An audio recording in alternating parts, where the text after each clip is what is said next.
Hello, I'm Justin Hill, prize-winning author and creator of Worlds with Words. So I was talking recently about my first couple of weeks on a master's course in creative writing, and how I learnt the most I think I've ever learnt about writing in that kind of brief period. And one was just how intelligent the reader is. And that was just by listening to my other students' responses to what I was writing. I'd never had that before. The other thing that I learnt was from a piece that was read out by our tutor, by Pat Barker, I think. And she was talking about writing historical novels about the First World War, and how she managed to kind of manage all the historical details that she was researching, as well as kind of being creative and making a story up at the same time. And she would have folders full of newspaper articles, photographs, all kinds of stuff. But what she did then was take the kind of relevant bits and put them on index cards. Small, beautiful, magical things. And then stick them up on the wall in front of her. So there was no getting up or kind of interrupting the flow.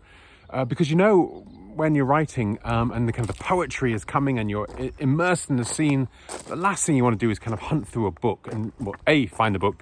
If you're anything like me, you'll never find it for a good 20 minutes. Then find the page, then find the reference. And in that time, you've completely lost the magic of writing. And so index cards, condense what you want onto one of these little index cards, and then stick it up. I have a whole wall covered in index cards. And each morning in theory, but each morning I start the day looking at that wall and picking out ones that I find useful. And some of them are pretty left field and random, and I don't really know why I've picked them, but I put them up on the notice board in front of me. And if I'm lacking inspiration, I can look up, and maybe one of those will kind of prompt me. Invariably they do. And I'm a kind of fan of the subconscious. So the subconscious has made decisions that are way beyond me. And they can prompt you, they can act as like stepping stones.